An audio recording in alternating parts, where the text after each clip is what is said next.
అంకిత భావంతో తనని అర్చించేవారి కోసం, కొండంత విశ్వాసంతో తనని కొలిచేవారి కోసం కైలాసాన్ని వీడి కదలివచ్చినవాడు శివుడు. ఆపదలో ఉన్నవారిని అనుగ్రహించడం కోసం, తన పాదాలను ఆశ్రయించిన వారికి అభయాన్ని ఇవ్వడం కోసం తరలివచ్చినవాడు శంకరుడు. ఇంద్రాది దేవతలు ఆ స్వామి దర్శన భాగ్యం కోసం తపించారు. మహర్షులు ఆ స్వామి నామాన్ని నిరంతరం జపించారు. రాజులు, మహారాజులు ఆ స్వామికి దాసులుగా ప్రకటించుకుని ధన్యులయ్యారు. ఆ దేవదేవుడికి ఆలయాలను నిర్మించి తరించారు.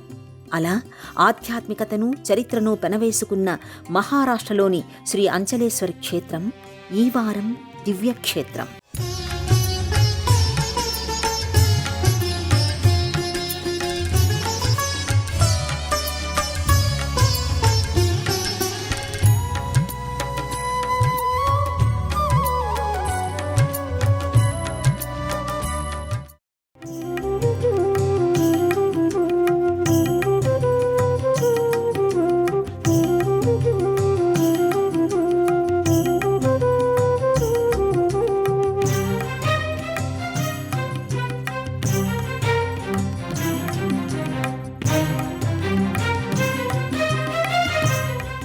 విశ్వమంతా విశ్వనాథుడి అనుగ్రహంపై ఆధారపడి నడుస్తోంది. అనంతమైన ఈ విశ్వంలోని జీవరాశి ఆ స్వామి కరుణా కటాక్ష వీక్షణలపై ఆధారపడి జీవనాన్ని కొనసాగిస్తోంది. ప్రాణులన్నీ ఆ పరమేశ్వరుడిలో నుంచి పుట్టుకొచ్చి కాలస్వరూపుడైన ఆ పరమాత్మలోనే కలిసిపోతున్నాయి. అలా సమస్త జీవుల ప్రస్థానానికి మూలకారకుడైన ఆ ముక్కంటి కొలువైన శ్రీ అంచలేశ్వర్ దేవాలయం మహారాష్ట్రలోని చంద్రాపూర్లో విరసిల్లుతోంది. ఆధ్యాత్మిక పరంగా, నిర్మాణపరంగా అనేక విశేషాలను ఆవిష్కరిస్తోంది.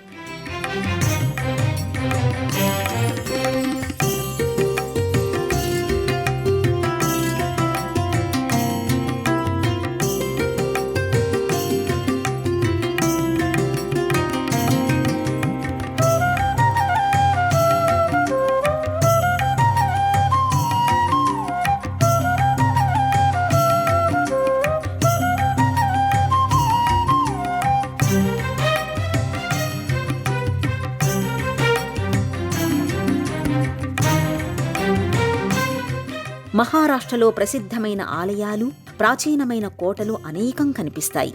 మహారాష్ట్రను ఏ వైపు నుంచి చూసినా మహాభక్తులు, మహావీరులు నడయాడిన పుణ్య ప్రదేశంగా కనిపిస్తుంది.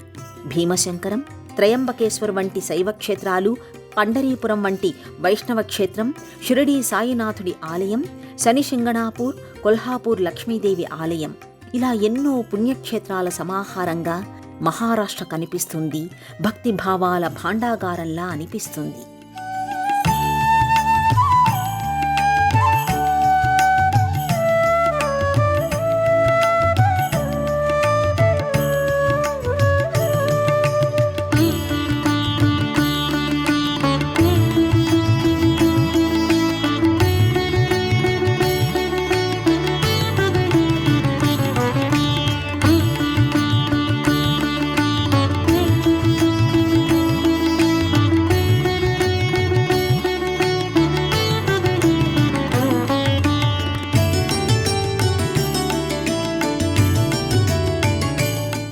మహావీరులైన ఎంతోమంది మహారాజుల ఏలుబడిలో మహారాష్ట్ర తరించింది. మహారాజుల కరవాలానికి తలవొగ్గిన సరిహద్దులు, విస్తరించిన రాజ్యాలు, ఆనాటి వైభవానికి ప్రతీకగా నిలిచిన కోటలు, తాము యుద్ధానికి వెళుతూ పూజించడానికి నిర్మించిన ఆలయాలు, తమ విజయానికి గుర్తుగా నిర్మించిన కట్టడాలు ఇక్కడ కనిపిస్తూ ఉంటాయి. కాలక్రమంలో జరుగుతూ వచ్చిన మార్పులను ఓర్పుగా మనతో చెబుతూ ఉంటాయి. కొంతమంది రాజులు వైష్ణవ భక్తులుగా ఉంటే మరికొంతమంది రాజులు ఆదిపరాశక్తిని ఆరాధించారు. ఇంకొందరు శివారాధన చేస్తూ శివుడిని తమ ఇలవేల్పుగా పూజించారు. అలా సదాశివుడిని సేవించిన రాజులలో గోండు రాజులు కూడా కనిపిస్తారు. ఆ రాజులు నిర్మించిన ఆలయంలోనే అంచలేశ్వరుడు కొలువై ఉన్నాడు. ఆనాటి నుంచి నేటి వరకు భక్తులచే పూజాభిషేకాలు అందుకుంటున్నాడు.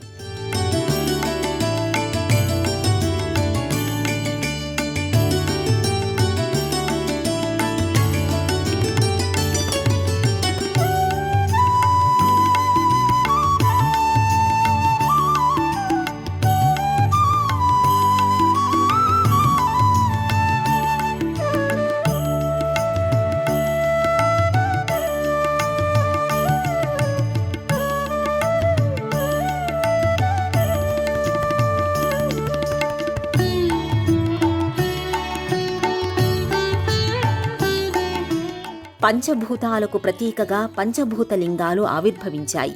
అంతటా శివుడే ఉన్నాడు, అన్నింటా శివుడే ఉన్నాడు, ఆయన కానిది లేదు, ఆయన లేనిది లేదు అనే తత్వాన్ని అవి చాటుతూ ఉంటాయి. ఇక జలతత్వంతో కూడుకొని కొన్ని శివలింగాలు కనిపిస్తే జలాలలోనే కొలువైన శివలింగాలు మరికొన్ని కనిపిస్తాయి.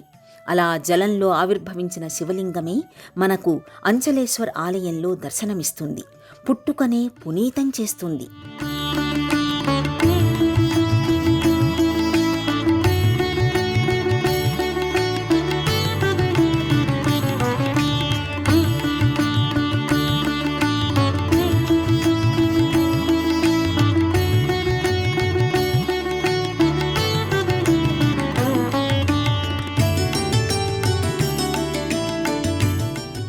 ఇక్కడి ఆలయం ఊరి మధ్యలోనూ ఊరి చివరలోనూ కాదు, చంద్రాపూర్ కోట లోపల కనిపిస్తుంది. ఈ కోటలో ఒక భాగంగా నిర్మితమై వెలుగొందుతోంది.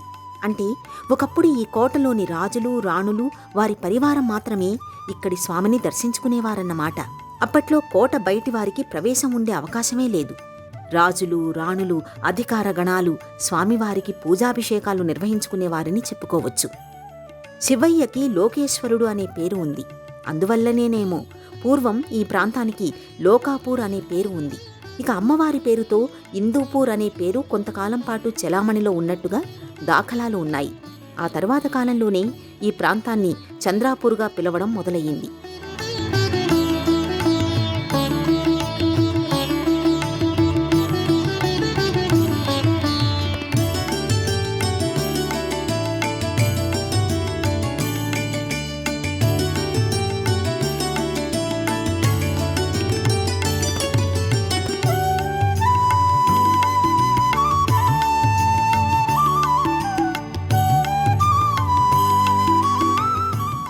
శివుడు ధరించిన చంద్రుని కారణంగా ఈ పేరు వచ్చి ఉండవచ్చునేమో. క్షీరసాగర మథనం సమయంలో అమృతం కంటే ముందుగా హాలాహలమే వెలువడింది. ఆ కాలకూట విషాన్ని నేరేడు పండు పరిమాణానికి తీసుకువచ్చి దానిని శంకరుడు తన కంఠాన నిలిపాడు. ఆ విషప్రభావం వలన ఆయన కంఠం నీలంగా మారిపోయింది. అందువల్లనే ఆయనను నీలకంఠుడు అంటారు. ఆ విషప్రభావం నుంచి ఉపశమనం కోసమే ఆయన అభిషేకాలు కోరుకుంటాడు. ఆ చల్లదనం కోసమే ఆయన గంగమ్మను శిరస్సుపై ధరించాడని అంటారు. కొన్ని క్షేత్రాలలో శివలింగం శిరస్సు భాగంలో నీరు అదే పనిగా ఊరుతూ ఉంటుంది. మరికొన్ని క్షేత్రాలలో శివాలయంలోనే నీరు ఊరుతూ ఉంటుంది. ఇంకా కొన్ని క్షేత్రాలలో శివలింగమే నీళ్లల్లో ఉంటుంది. అందుకు కారణం ఆ గంగాధరుడు చల్లదనాన్ని కోరుకోవడమే. ఆయనకి దూరంగా ఉండలేని ఆ గంగమ్మ ఆయన ఎక్కడ ఉన్నా చుట్టూ చేరాలనుకోవడమే, చుట్టుకోవాలనుకోవడమే మరో కారణం కావచ్చునేమో. అలా ఇక్కడి ఆలయంలో శివలింగం నేలపై కాకుండా నేలకి కొంచెం లోపల భాగంలో నీటి ఊటలో దర్శనమిస్తుంది. నేలబారుగా పానవట్టం మాత్రమే కనిపిస్తూ ఉంటుంది.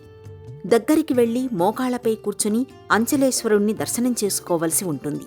నీటి ఊటను ఎప్పటికప్పుడు బయటికి తోడుతూ ఉంటారు. ఇంతవరకు నేల పైభాగానికి నీరు రాకపోవడం ఒక విశేషంగా చెబుతూ ఉంటారు. సువిశాలమైన పొడవైన ముఖమంటపం, దానిని ఆనుకునే గర్భాలయాన్ని నిర్మించారు. గర్భాలయానికి ఎదురుగా నందీశ్వరుడు కనిపిస్తాడు. ఈ మంటపం, ఇక్కడి నందీశ్వరుణ్ణి చూస్తేనే ఈ ఆలయం ఎంతటి ప్రాచీనమైనదనేది అర్థమవుతుంది. గర్భాలయంలో సోమసూత్రం భక్తులకు కుడివైపున కాకుండా ఎడమవైపున ఉండటం విశేషం. గర్భాలయంపై గల విమాన గోపురం చూస్తే ఇటుకపై ఇటుక పెట్టి కట్టినట్టుగా కాకుండా మహేశ్వరుడిపై మనసు పెట్టి కట్టినట్టుగా అనిపిస్తుంది.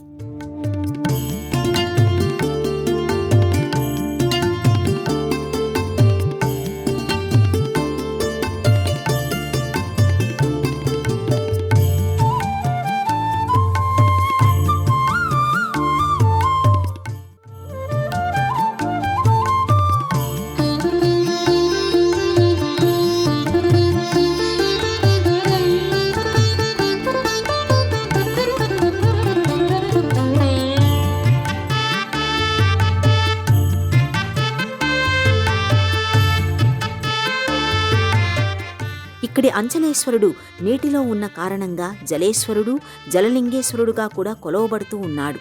ఇక్కడి స్వామిని పూజించడం వలన ఆయురారోగ్యాలు చేకూరుతాయని, అపమృత్యు దోషాలు తొలగిపోతాయని భక్తులు విశ్వసిస్తూ ఉంటారు. సాధారణ రోజుల్లో యాత్రికులు ఎక్కువగా కనిపిస్తారు. మహాశివరాత్రి సందర్భంగా మాత్రం అత్యధిక సంఖ్యలో భక్తులు ఇక్కడి స్వామివారి దర్శనం చేసుకుంటారు. ఆ సమయంలో జరిగే ఉత్సవాలకు ఈ ఊరు చేరవలసిందే, ఆ భజనామృతంలో భాగం కావలసిందే. ఇక్కడి శివలింగం పక్కనే అమ్మవారి మూర్తి కనిపిస్తుంది. ఇలా స్వామివారికి ఇంత సమీపంలో అమ్మవారి మూర్తిని ప్రతిష్ఠించడం చాలా అరుదుగా కనిపిస్తూ ఉంటుంది. స్వామివారి అనుగ్రహంతో పాటు అమ్మవారి ఆశీస్సులను కూడా అందుకుని వెళుతూ ఉంటారు భక్తులు. ఇదే ప్రాంగణంలో సంకటమోచన గణపతిమూర్తి సింధూర వర్ణంలో పూజలు అందుకుంటూ ఉంటాడు. ఇక ఆ పక్కనే మహాదేవేశ్వర్ పేరుతో మరో శివలింగం దర్శనమిస్తుంది.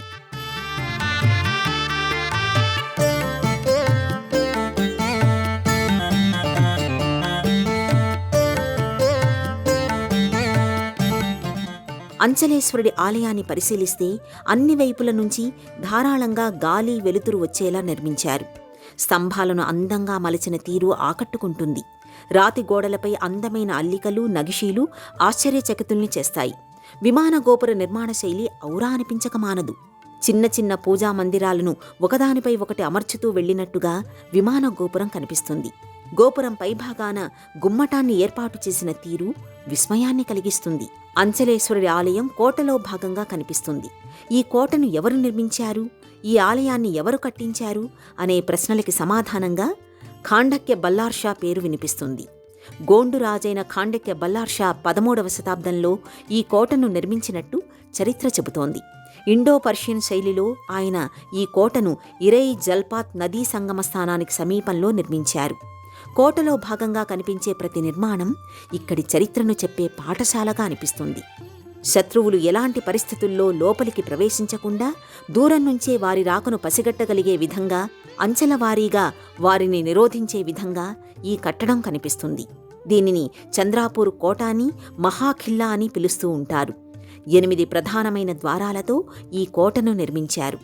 కోట చుట్టూ ఎత్తైన గోడలు, ఆ గోడల పైభాగంలో గస్తీ తిరగడానికి అనుకూలమైన ఏర్పాట్లు కనిపిస్తాయి.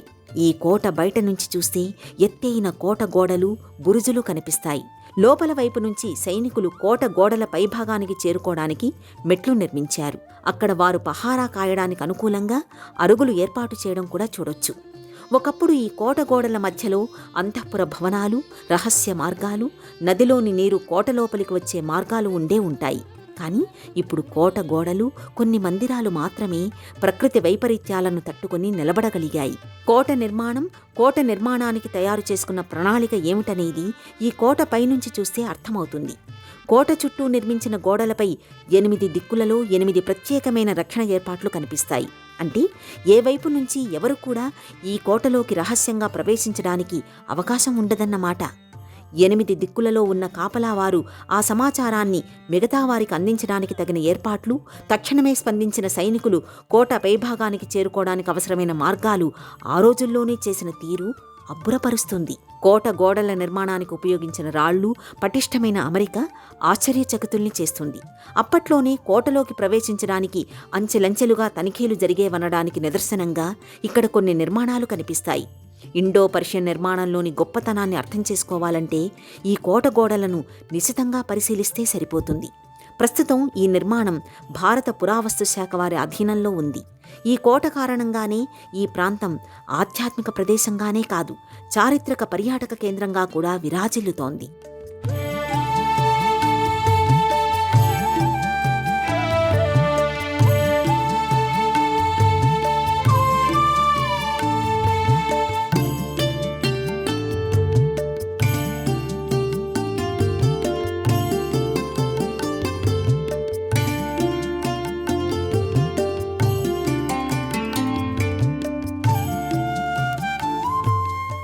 శ్రీ అంచలేశ్వర ఆలయానికి సమీపంలోనే మహాకాళీమాత మందిరం కనిపిస్తుంది.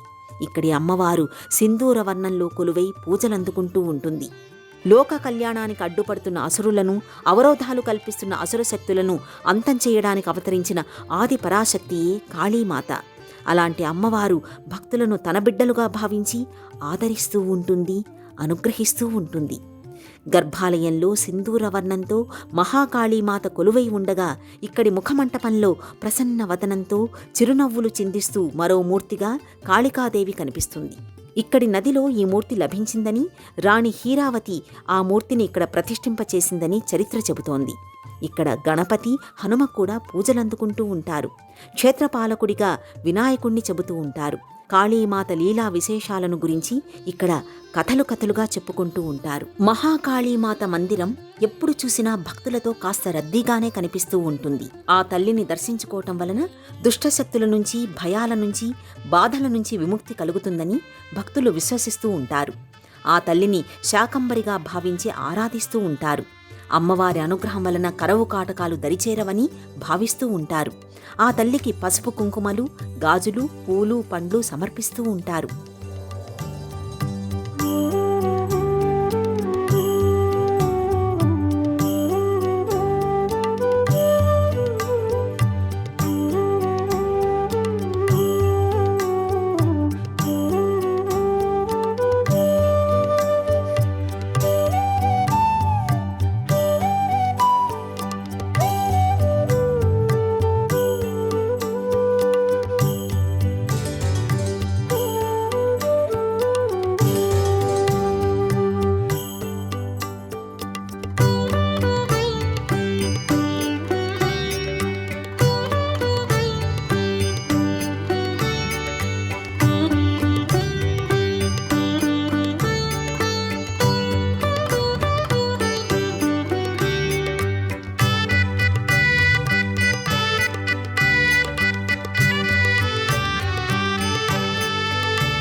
బల్లాల్ షా ఇక్కడే ఈ కోటను ఎందుకు నిర్మించి ఉంటాడు అనే సందేహం కలగడం సహజం.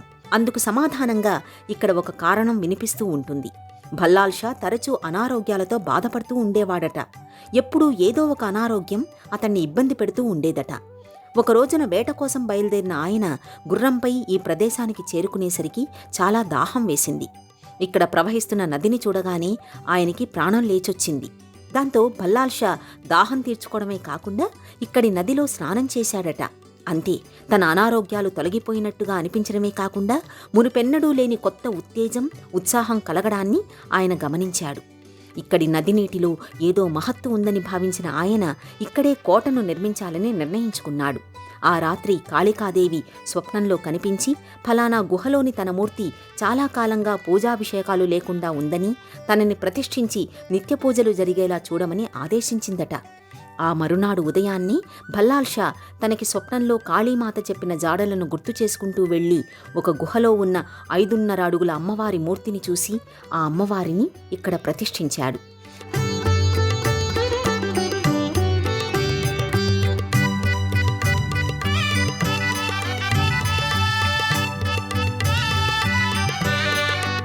అలా ఆయన ఈ నదీ తీరంలో కోటను, శివాలయాన్ని, అమ్మవారి ఆలయాన్ని నిర్మించడం జరిగిందని స్థానికులు చెబుతారు.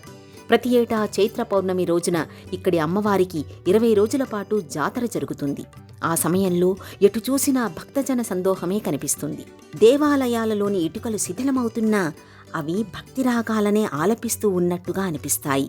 రాజప్రాసాదంలోని రాళ్లు రాలినా అవి చరిత్రలోనే పడతాయన్నట్టుగా కనిపిస్తాయి.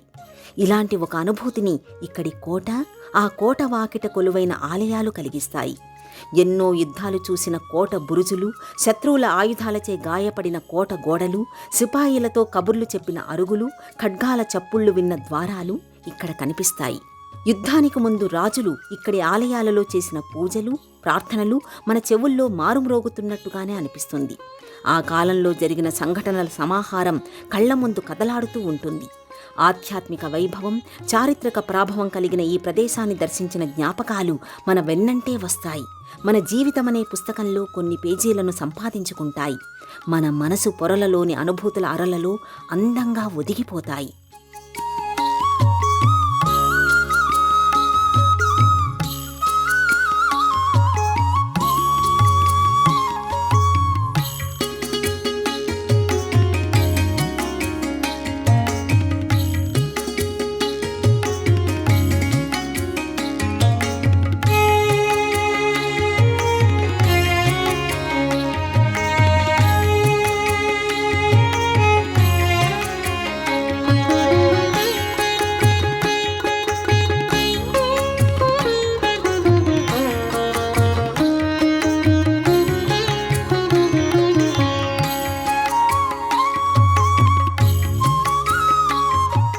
దేశంలోని ప్రధానమైన నగరాల నుంచి ముంబైకి బస్సు, రైలు, విమాన మార్గాలు ఉన్నాయి.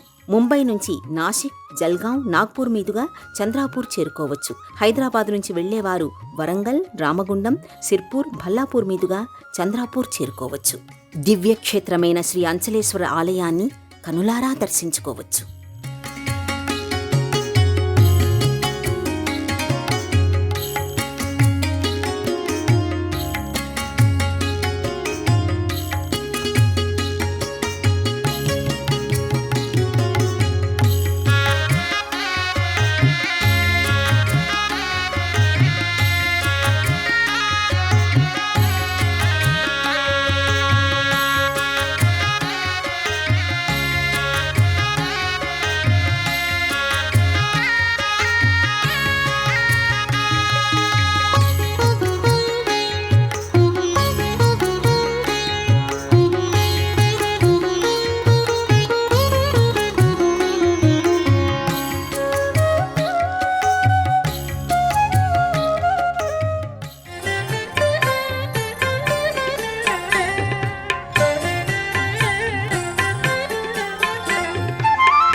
తిరిగి చూడాలనుకుంటే www.youtube.com/ETV Life Spiritual లో చూడవచ్చు.